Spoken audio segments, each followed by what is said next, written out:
AP deputy CM Pawan Kalyan viral fever తో బాధపడుతున్నారు. జ్వరం దగ్గుతో కూడా ఆయన ఇబ్బంది పడుతున్నారు. పవన్ కుటుంబ సభ్యులందరూ వైరల్ జ్వరంతో ఇబ్బంది పడుతున్నారని అధికారులు చెప్పారు. ఆ ఫీవర్ తోనే వరద ప్రభావిత ప్రాంతాల్లో పారిశుద్ధ్య నిర్వహణపై పవన్ సమీక్ష చేశారు. అంటువ్యాధులు ప్రబలకుండా చర్యలు తీసుకోవాలని వారిని ఆదేశించారు.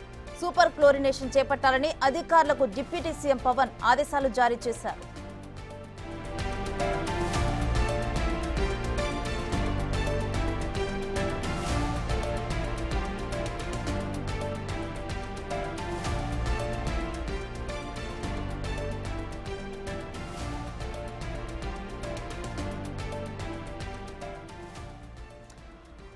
AP deputy CM Pawan Kalyan viral fever తో బాధపడుతున్నారు. అయితే ఆయన జ్వరం దగ్గుతో కూడా ఇబ్బంది పడుతున్నారు. కేవలం పవన్ కళ్యాణే కాదు, వారి కుటుంబ సభ్యులందరూ కూడా వైరల్ జ్వరంతో ఇబ్బంది పడుతున్నారు. అయినప్పటికీ కూడా ఇక ఫీవర్ తోనే వరద ప్రభావిత ప్రాంతాల్లో పారిశుద్ధ్య నిర్వహణపైనైతే ఆయన దృష్టి సారించారు. అధికారులతో సమీక్షను నిర్వహించారు.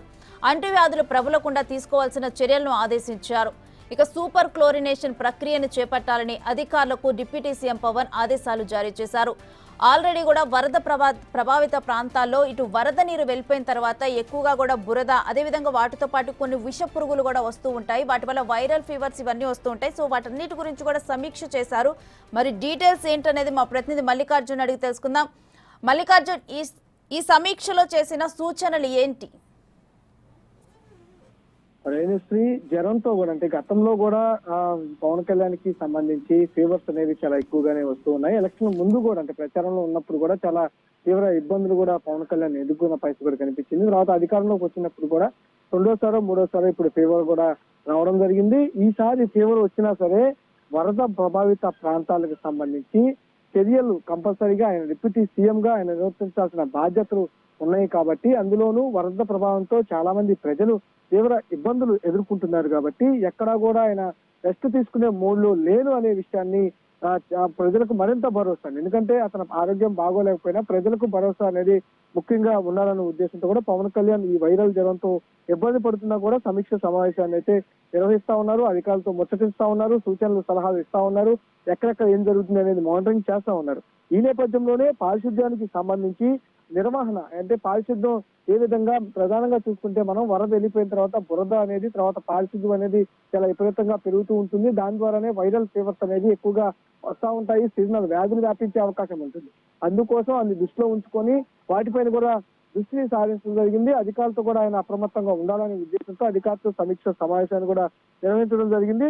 అందులో అవస్థతో కూడా ఏదైతే ఉందో పంచాయతీరాజు గ్రామాభివృద్ధి శాఖ కమిషనరేట్ అధికారులతో కూడా సమావేశం నిర్వహించారు. వరద పరిస్థితి పైన కూడా సమీక్షించారు. వరద నీరు తగ్గుముఖం పట్టిన ప్రాంతాల్లో పారిశుద్ధ పనులు వేగవంతంగా చేయాలని కూడా అక్కడ సూపర్ క్లోరినేషన్ చేపట్టాలని ఆదేశించారు. అట్లాగే అంటువ్యాధులు ప్రబలే ప్రమాదం, దోమలు బెడద తీవ్రత ఉన్నందున పారిశుద్ధ నిర్వహణ పకడ్బందీగా చేపట్టాలని కూడా వారికి సూచనలు సలహాలు ఇవ్వడంతో పాటు స్వచ్ఛమైన త్రాగునీరు సరఫరా చేయాలని, అందుకు తగిన ఏర్పాట్లు కూడా చేయాలని, దానిపై నిరంతర పర్యవేక్షణ అనేది ఏర్పాటు చేయాలని కూడా దిశానిర్దేశం చేయడం జరిగింది. అలాగే ఏలేరు రిజర్వాయర్కి సంబంధించి వరద ముప్పుపై కూడా ఎప్పటికప్పుడు వివరాలు కూడా తెలుసుకున్న పరిస్థితి కూడా కనిపిస్తుంది. ఇలాగా అన్ని సమీక్షా సమావేశాలు నిర్వహిస్తూ స్వయంగా అక్కడున్న ఏదైతే చర్యలు తీసుకుంటా ఉన్నారో అధికారులు, దాంట్లో మరింత వేగంగా చర్యలు తీసుకునే విధంగా, అలాగే ఏమన్నా సూచనలు సలహాలు కావాలన్నా అప్పటికప్పుడు ఏమైనా నిర్ణయాలు తీసుకోవాలన్నా దానిపై కూడా ఆయన అప్పటికప్పుడు మానిటరింగ్ చేసుకుంటూ కూడా ముందుకు వెళ్తున్న పరిస్థితి కూడా కనిపిస్తా ఉంది. వరద అయిపోయింది కాబట్టి ఇప్పుడు అంతా సీజనల్ వ్యాధుల పైన, పారిశుద్ధ్యం పైన ఎక్కువగా దృష్టి పెట్టాల్సి ఉంది. కాబట్టి ప్రభుత్వం కూడా అదే విధంగా ఈ రోజు మార్నింగ్ నుంచి దానికి సంబంధించి సీజనల్ వ్యాధులకు సంబంధించి దానిపై కూడా ఆరోగ్య శాఖకు సంబంధించి క్యాంపులు అనేవి, హెల్త్ క్యాంపులు అనేవి ఒక పక్క నుంచి నిర్వహిస్తూ వస్తూ ఉన్నారు. దాంతో పాటు పారిశుద్ధ్యం అనేది పురపాలక సంఘం చేస్తూ పట్టి వచ్చింది. రాష్ట్ర వరద ప్రభావిత ప్రాంతాల్లో ఎప్పటికప్పుడు పారిశుద్ధ్యం అనేది క్లీన్ చేస్తా ఉన్నారు, డ్రైనేజీ క్లీన్ చేస్తా ఉన్నారు. దాంతో పాటు ఈ తాగునీరు విషయంలో కూడా ఎక్కడికక్కడ ట్యాంకులను ఏర్పాటు చేసి, ఇదివరకు ఏదైతే పైప్ లైన్ ద్వారా వాటర్ అనేది అప్పుడు సప్లై చేసేవాళ్ళు, కానీ ఇప్పుడు ట్యాంకులతో స్వయంగా అన్ని గొంతులకు వెళ్తూ కూడా తాగునీరు అనేది ప్రతి ఇంటికి అందిస్తూ కూడా ముందుకు వెళ్తున్న పరిస్థితి రాష్ట్ర ప్రభుత్వం కనిపిస్తా ఉంది. ఉన్న పరిస్థితుల్లో వారి పరిస్థితి కన్నా కూడా రాష్ట్ర పరిస్థితి ముఖ్యమని చెప్పి ఇటు సీఎం, డిప్యూటీ సీఎం వీరిరువురు కూడా వర్క్ చేస్తున్నట్లుగా మనం చూడొచ్చా ఈ అంశాన్ని? తప్పకుండా. ఎందుకంటే ముఖ్యమంత్రి చంద్రబాబు నాయుడు కూడా గత 4 రోజుల నుంచి అవిరామంగా నైట్ అనేది కూడా లేకుండా, టైం అనేది కూడా లేకుండా డైరెక్ట్ గా ప్రభావిత ప్రాంతాలకు, వరద ప్రభావిత ప్రాంతాలకు ఎక్కడైతే 10 అడుగులు 15 అడుగులు వాటర్ వచ్చిన ప్రాంతాలు ఏవి కూడా ఉన్నాయో ఆ ప్రాంతాలకు కూడా ముఖ్యమంత్రి చంద్రబాబు నాయుడు స్వయంగా ఆయన వెళ్ళటం జరిగింది. పడవలు పోయే పరిస్థితి ఉంటే పడవల్లో ఎక్కి వెళ్తా ఉన్నారు. జేసీబీలు పోయే పరిస్థితి ఉంటే జేసీబీలు ఎక్కి వెళ్తా ఉన్నారు. అలాగే ఎన్డీఆర్ఎఫ్, ఎస్డీఆర్ఎఫ్ బోటుల్లో ఎక్కుతా ఉన్నారు. ఈ రోజైతే ఏకంగా వెహికల్స్ లిఫ్ట్ చేసే ఫంట్ ఏదైతే ఉందో దాన్ని మూవ్ చేసే ఫంట్, ఆ ఫంట్ ఎక్కి స్వయంగా కూడా అటు తిరగడం జరిగింది.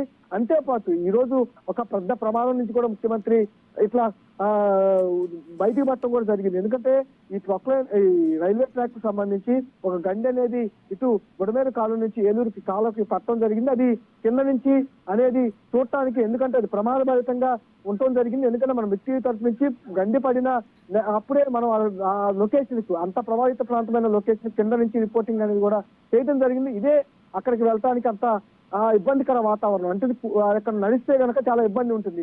ఒకరిద్దరు నడవటం కంటే కూడా అక్కడ ఈ సెక్యూరిటీ మొత్తాన్ని తీసుకెళ్లి అధికారులతో సహా నడవాలంటే అది కూలిపోయే అవకాశం ఎక్కువ ఉంటుంది, డ్యామేజ్ అయ్యే అవకాశం ఎక్కువ ఉంటుంది, గండిపడే అవకాశం ఎక్కువ ఉంటుంది. కాబట్టి ముఖ్యమంత్రి చంద్రబాబు నాయుడు దాని మీద వెళ్తున్న రైల్వే ట్రాక్ పైన కూడా వెళ్ళడం జరిగింది. ఈ సమయంలోనే అటు నుంచి రైలు అనేది రావడం జరిగింది. ఇట్లాగా ప్రాణాలకు ఇలా అపాయమని తెలిసినా సరే ప్రభావిత ప్రాంతాలకు ముఖ్యమంత్రి చంద్రబాబు నాయుడు వెళ్తానే ఉన్నారు. రైట్ అదే విధంగా మల్లికార్జున్, అతనికి thanks for the details Mallikarjun.